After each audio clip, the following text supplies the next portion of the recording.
Assalamualaikum warahmatullahi wabarakatuh. Hamdan wa syukran lillah nahmaduhu wa nasta'inuhu wa nastaghfiruh wa na'udzu billahi min syururi anfusina wa min sayyiati a'malina. May yahdihillahu fala mudilla lahu wa may yudlilhu fala hadiyalah. Assalatu wassalamu ala Rasulillah wa ala alihi wa sahbihi wa man walah. Rabbi shrah li sadri wa yassir li amri wa hlul 'uqdatam min lisani yafqahu qawli, amma ba'd. Alhamdulillah, segala puji hanya milik Allah yang telah memberikan kita karunia yang begitu besar yang mungkin tidak diberikan kepada semua hambanya, yaitu nikmat iman Islam dan nikmat yang saat ini sedang kita rasakan, yaitu Allah izinkan kita merenggut keutamaan 10 terakhir bulan Ramadan, ya, dimana di dalamnya ada malam yang ketika kita beribadah di situ Allah ganjar dengan pahala ibadah lebih baik dari 1000 bulan atau 83 tahun 4 bulan, sedangkan Allah izinkan kita menikmati itu, dan semoga Allah izinkan kita kemudian menangi gitu ya, mendapatkan pahala Lailatul Qadar dan diberikan taufik dan rahmat untuk bisa menghidupkan ya, malam Lailatul Qadar. Nah, kemudian termasuk rahmat Allah juga ya, hari ini setelah sebulan vakum ya, tidak ada kajian tafsir ya, di siang hari Allah memberikan kita taufik untuk bisa mengkaji kembali tafsir Al-Quran, ya, tafsir Al-Quran surat Al-A'la ayat terakhir, pertemuan terakhir insyaallah ya. Kemarin kita sudah membahas salawat serta salam, tak lupa ya kita haturkan kepada junjungan kita Nabi besar Muhammad sallallahu alaihi wasallam. Semoga Allah memberikan kita taufik pula ya untuk meneladani beliau, kemudian nanti mendapatkan syafaat dari beliau, sehingga Allah akan kumpulkan kita bersama beliau di surganya kelak. Allahumma amin. Minggu kemarin, mohon maaf, pertemuan sebelumnya ya, kita sudah membahas surat Al-Alaq sampai ke ayat 13, dan di situ kemarin salah satu poin yang mungkin bisa kita review adalah bahwa ada dua respon ya, dari dua jenis respon manusia ketika diseru kepada Al-Quran. Yang pertama di situ kemudian responnya adalah, sebentar, mohon maaf,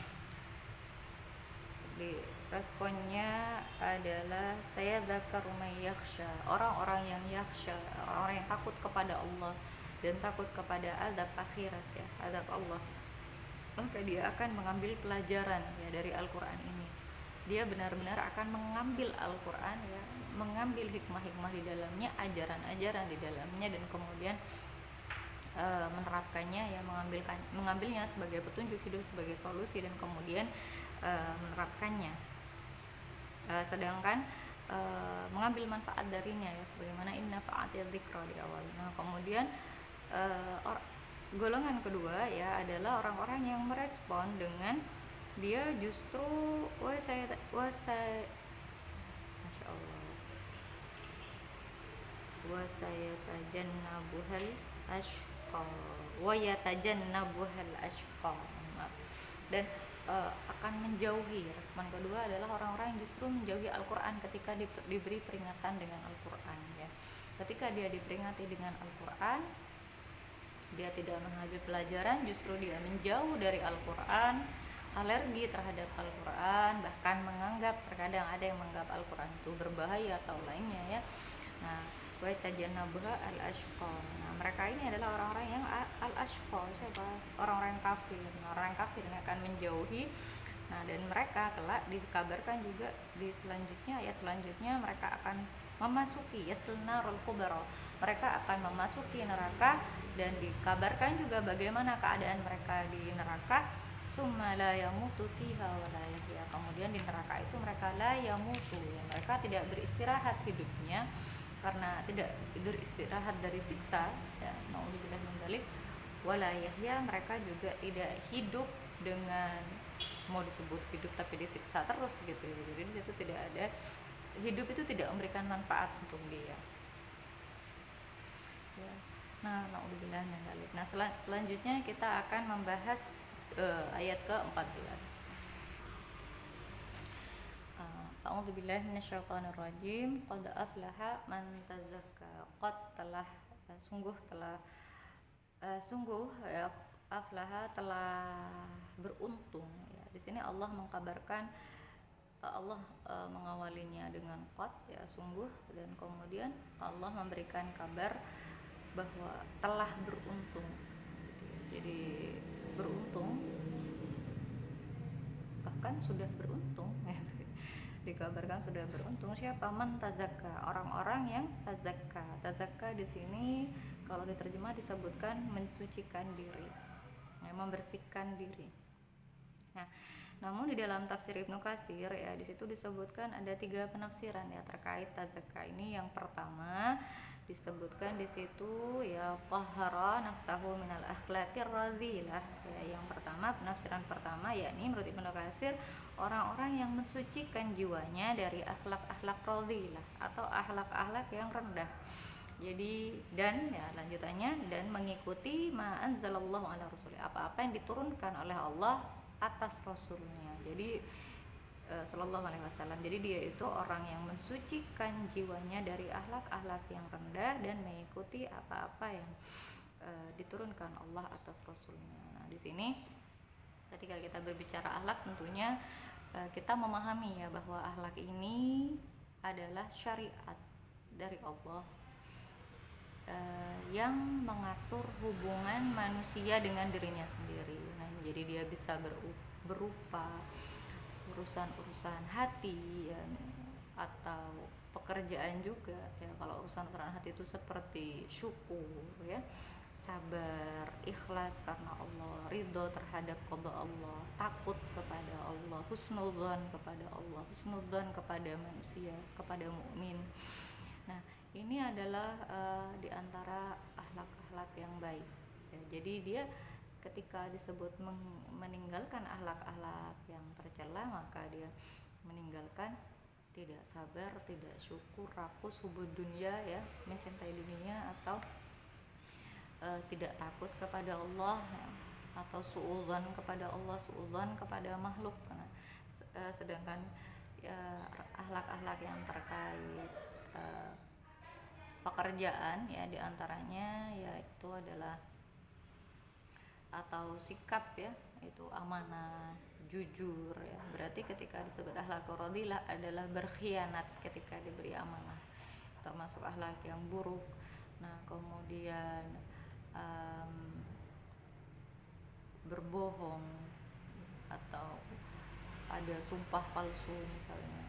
Nah, ini termasuk diantara akhlak-akhlak yang buruk. Nah, orang-orang yang mensucikan diri adalah orang-orang yang meninggalkan akhlak buruk itu. Dia meninggalkan riya ya, beribadah karena selain Allah, karena manusia.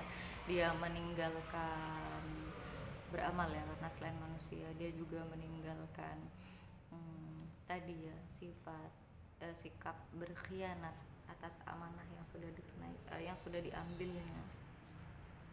Nah, ini, dan dia mengikuti apa-apa yang diturunkan oleh Allah kepada Rasulnya. Jadi semua yang diturunkan oleh Allah kepada Rasulnya ya, berupa wahyu, yang kemudian nanti dalam wahyu itu dalam Al-Quran, As-Sunnah, kemudian ada perintah, ada larangan, ada hukum-hukum syara, nah, seruan-seruan dari Allah dan Rasulnya. Nah, maka itu dia ikuti semuanya. Nah, inilah orang-orang yang tazakka, orang-orang yang mensucikan diri menurut Ibnu Katsir, dan disebutkan di Al-Quran, dikabarkan bahwa mereka sungguh telah beruntung ya.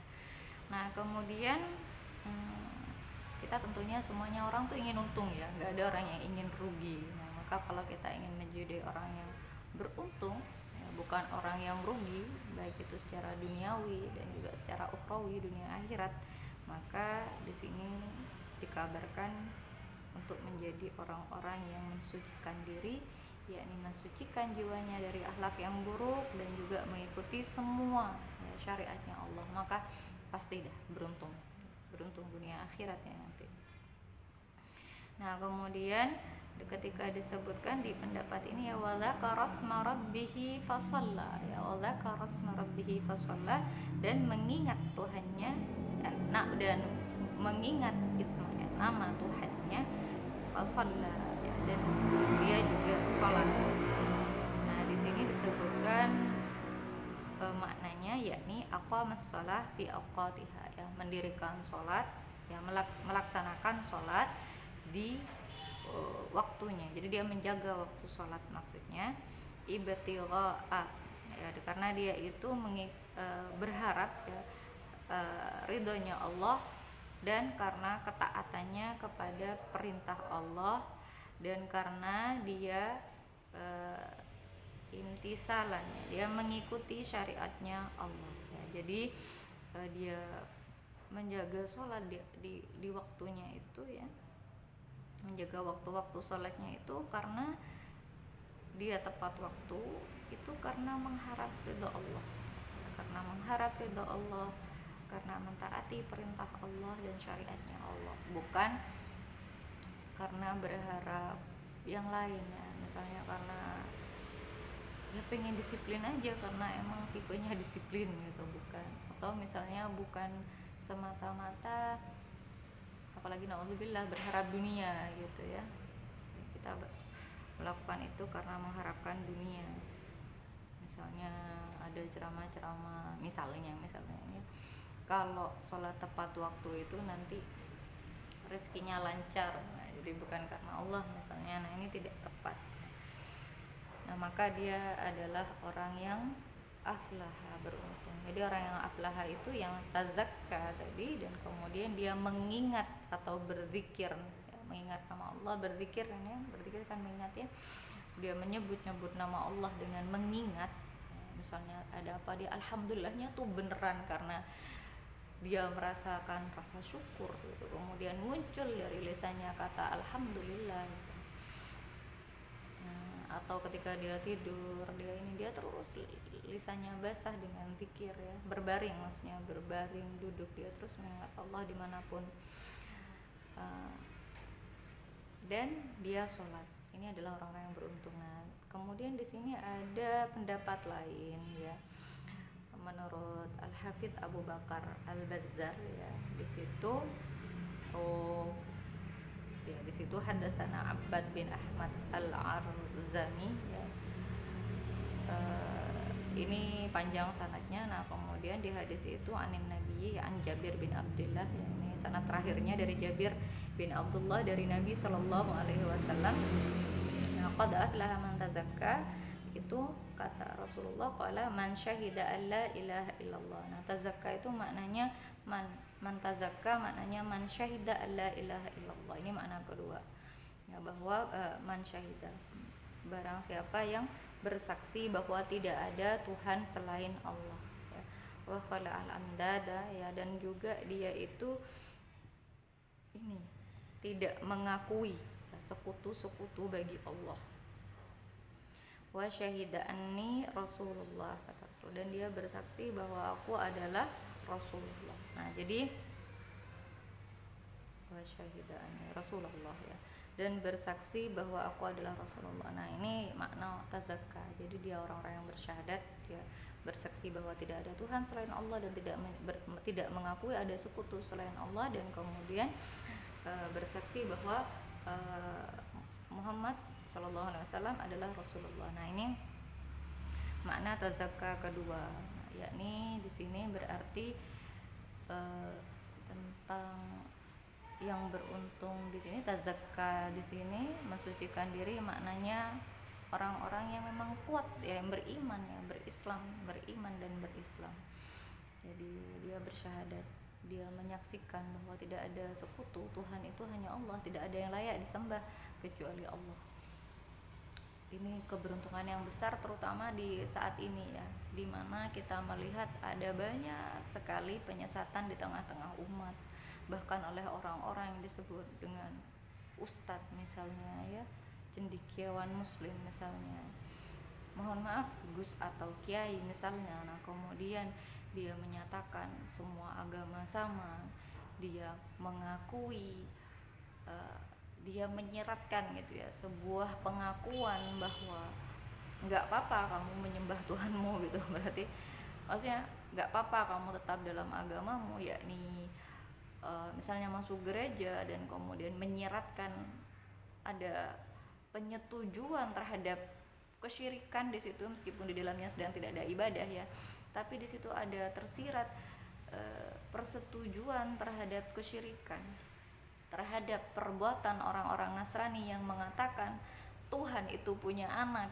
gitu ya, atau mengatakan Tuhan itu tiga, padahal Tuhan itu ilah itu hanya Allah gitu ya, dan tidak ada sekutu kecuali Allah, tidak beranak dan tidak diperanakan. Nah, dan ini kemudian banyak yang membela. Di situ kita tuh bisa merasakan bahwa betapa besar rasa syukur kita, betapa beruntungnya kita kemudian ketika Allah mensucikan hati kita, akal kita dari hal-hal seperti itu, dari keyakinan bahwa agama sama gitu, kamu nyembah Tuhan yang kamu anggap tiga gitu ya, atau kamu nyembah, aku nyembah Allah, itu sama saja misalnya. Itu benar-benar sebuah kebatilan yang saat ini banyak tidak disadari oleh umat gitu. Bahkan dibela gitu juga ya oleh kalangan yang katanya berilmu, statement-statement yang seperti itu. Naudzubillah min dzalik.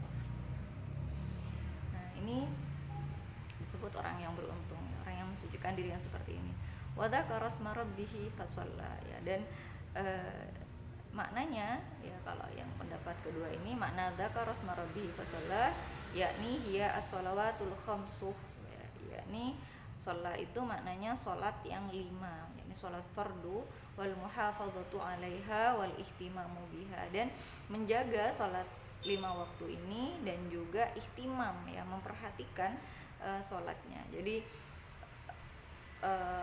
termasuk beruntung ketika orang-orang itu berzikir kepada Allah ya, menyebut-nyebut nama Allah sambil mengingat ya, sambil berzikir sambil mengingat Allah, mengingat kebesaran rahmatnya semua, keagungan Allah, dan sholat ya, dan dia sholat 5 waktu dan dia menjaga waktu-waktu sholat, dan kemudian dia memperhatikan sholatnya, dia memperhatikan syarat rukunnya gitu ya, dia benar-benar serius gitu dalam sholatnya untuk sholat sebagaimana Rasulullah sholat gitu ya, kemudian untuk benar-benar khusyuk ya di dalam sholatnya. Nah, ini orang-orang yang beruntung. Maka termasuk orang-orang yang beruntung mendapatkan rahmat Allah ketika orang itu berdiri duduk ya, berbaringnya dimanapun dia selalu mengingat Allah, dia selalu connect gitu ya sama Allah, dan juga dia bisa menjaga sholatnya yang 5 waktu di waktu-waktunya, dan juga memperhatikan sholatnya ya, termasuk dari kualitasnya ya, dia memperhatikan, dia memberikan hak-haknya yang berupa perkataan di dalam sholat ya, kan ada rukun-rukun qauli, kemudian dia memberikan hak-hak pekerjaan karena ada rukun-rukun fi'li ya, hak-hak yang berupa pekerjaan, tapi dia juga di situ memberikan hak apa ya, hak hadirnya gitu ya, hati dan akalnya bersama Allah di situ ya. Ihsannya dia merasa dilihat oleh Allah, atau dia merasa melihat Allah atau merasa dilihat oleh Allah ya. Nah, ini orang-orang yang beruntung. Makna kedua.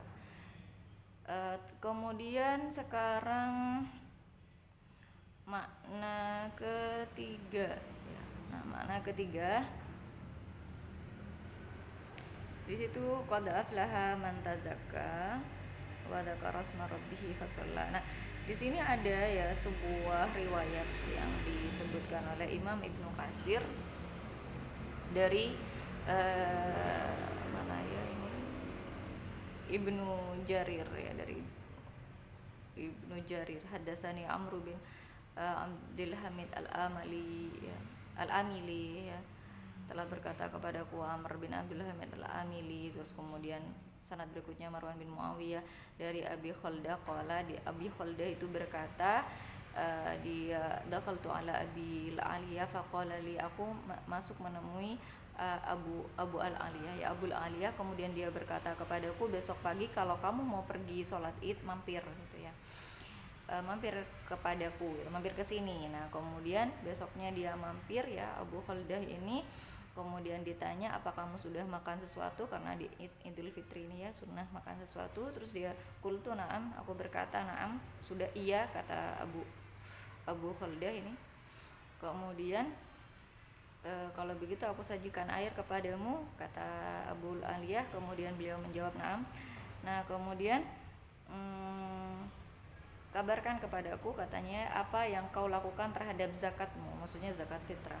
Nah kemudian Abu Khaldah menjawab, ya sudah aku salurkan. Nah, sudah kamu salurkan. Nah terus kemudian dia Abu Aliyah ini membaca qad aflaha man tazakka wa dzakara asma rabbih fasalla ya.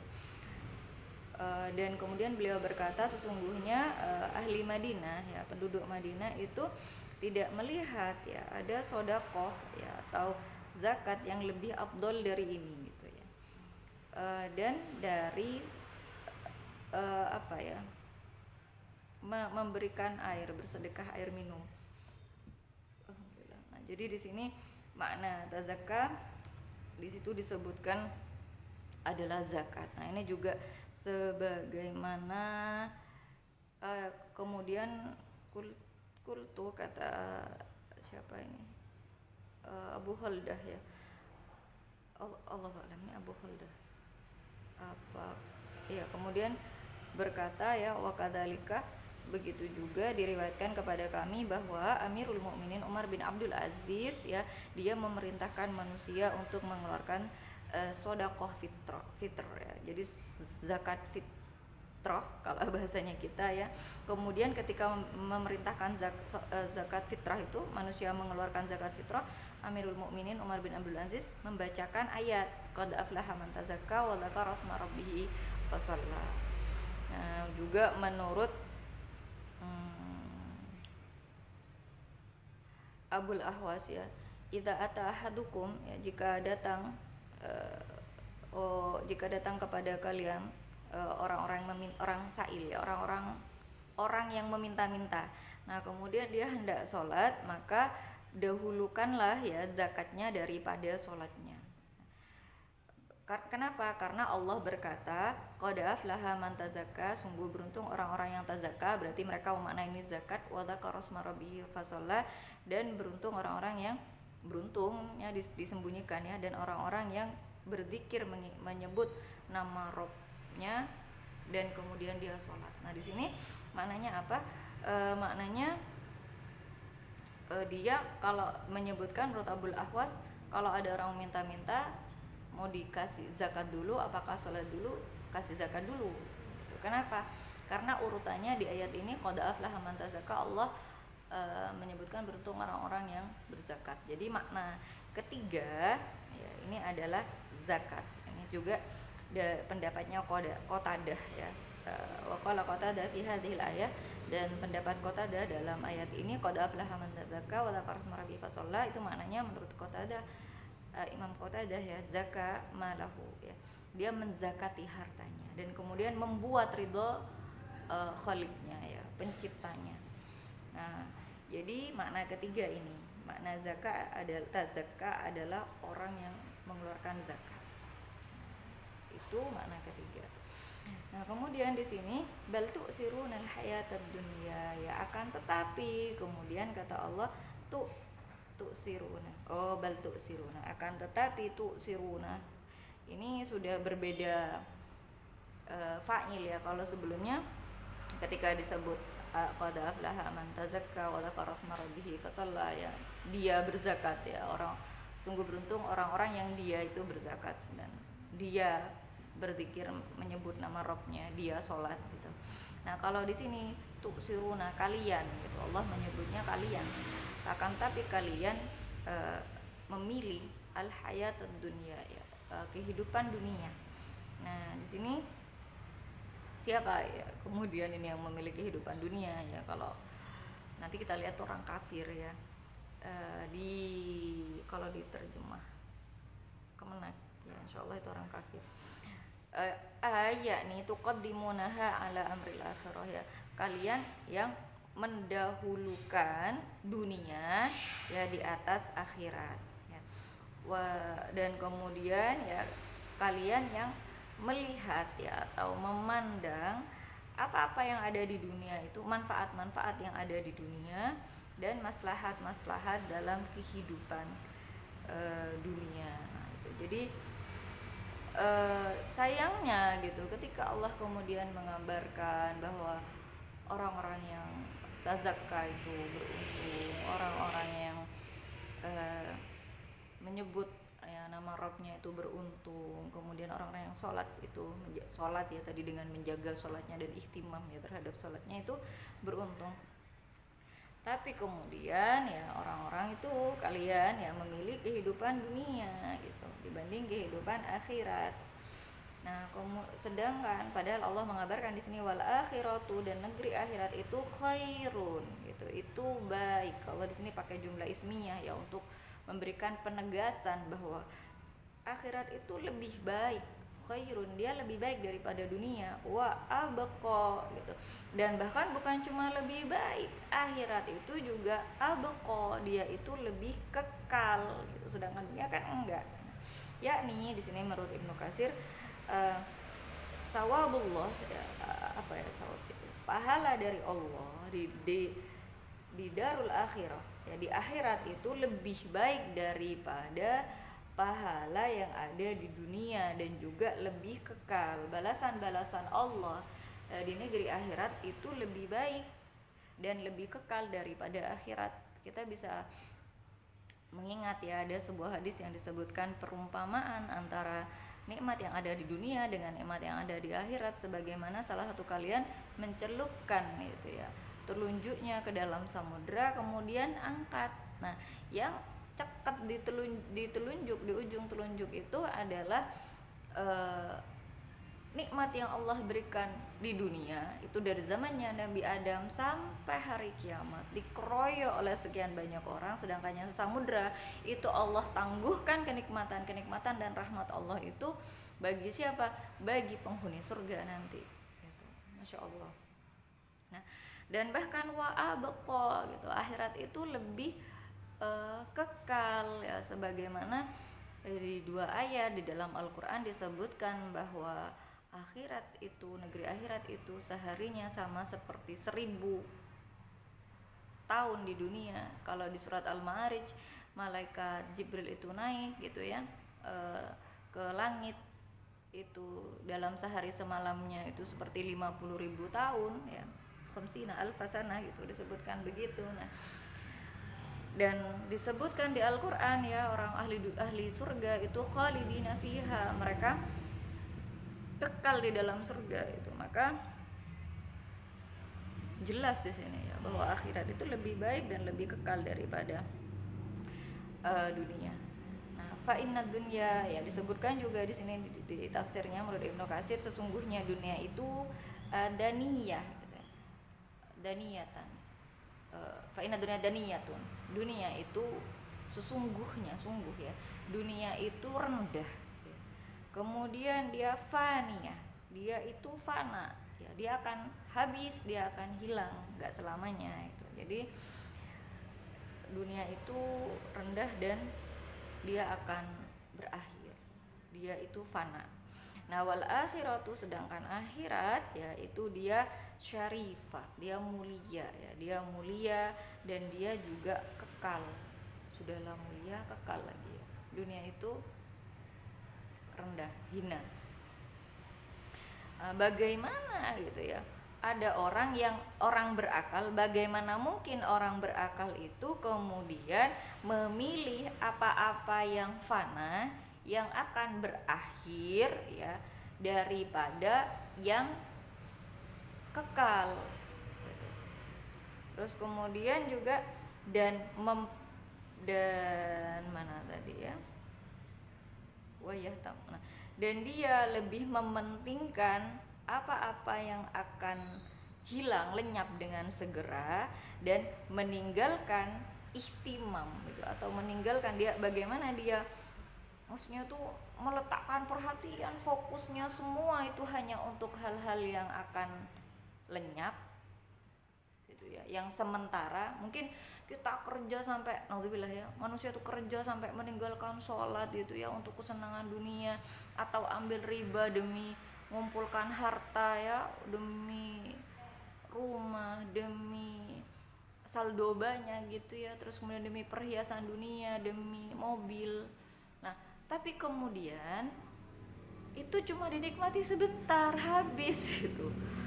Padahal dia sudah bekerja keras sampai gak lihat halal haram ya, di situ dia bekerja keras, padahal itu akan ditinggalkannya gitu. Bagaimana bisa orang berakal seperti ini? Ini menurut, ini bukan saya nanya ya, Imam Ibnu Katsir. Wa yatrukul ihtimama bidaril baqa'i wal khuldi ya. Dan kemudian dia meninggalkan ihtimam, meninggalkan perhatian. Maksudnya dia nggak bersungguh-sungguh, dia nggak bekerja keras, nggak berkeringat sampai berdarah-darah kaki di kepala, kepala di kaki untuk hal-hal akhiratnya gitu. Ini kan konyol gitu, nggak berakal gitu. Makanya di situ disebutkan ya, bal tu'siruna hayatad dunya. Sayangnya mereka itu memilih kehidupan dunia. Nah ini memang kalau nggak kuat ya keyakinan terhadap negeri akhirat, itu sangat mudah untuk meninggalkan ihtimam atau perhatian kepada hal-hal yang akan membahagiakan di akhirat. Padahal ketika kita itu memilih akhirat daripada dunia, ketika kita mencurahkan keringat kita gitu ya, mencurahkan energi kita, mencurahkan waktu kita untuk amal-amal yang bisa membawa pada akhirat, bukan kepada dunia, itu dapatnya selamanya gitu. Itu dapatnya kenikmatan yang jauh lebih baik daripada kehidupan dunia, dan itu nggak akan kita tinggalkan, tapi akan kita hadapi gitu, akan kita dapatkan. Masya Allah ya, ini tamparan buat kita semua. Nah kemudian kok masih banyak ini ya, waktunya sudah 32 menit, baik kita perpendek saja. Kemudian inna hadza la fi suhufil ula suhufi Ibrahim wa Musa, ini ada beberapa pendapat. Ada yang sesungguhnya ya ini ya, hal ini la sungguh ada fi suhufil ula ya, sungguh berada di suhuf yang ula ya, yaitu suhufnya Ibrahim dan Musa. Nah ini dimaknai bahwa surat Al-A'la ini terdapat juga di suhufnya Nabi Ibrahim dan Nabi Musa. Kalau menurut yang terkuat ya, diambil oleh Ibnu Katsir, ini adalah pendapatnya Ibnu Jarir, yakni apa? Yang inna hadza itu maksudnya sesungguhnya ini, hal ini tuh maksudnya kata qad aflaha man tazakka wa dzakara asma rabbih fasalla bil tu'siruna al hayatad dunya wal akhiratu khairu wa abqa. Nah, 4 ayat ini ya, ayat 14, 15, 16, 17 inilah yang ada di suhufnya Nabi Ibrahim dan Nabi Musa itu ya. Dan ini juga diriwayatkan oleh Qatadah dari Ibnu Zaid yang semisalnya ini, dan ini Hasan Qawi menurut Ibnu Katsir. Dia baik pendapat ini dan kuat, wallahu a'lam. Akhiru tafsir surat Sabbaha walillahil hamdu wal minnah. Nah jadi alhamdulillah sudah berakhir ya tafsir surat ini, dan ada banyak hikmah insyaallah yang bisa kita dapatkan ya dari tafsir surat ini. Di antaranya adalah kabar dari Allah bahwa sungguh beruntung orang-orang yang tazakka ya, yang dia mensucikan dirinya. Kalau tadi ada yang berpendapat ada pendapat suci jiwa dari akhlak ya, itu adalah dari akhlak-akhlak yang buruk, dan dia juga mengikuti semua yang diturunkan oleh Allah kepada Rasulnya berupa syariatnya.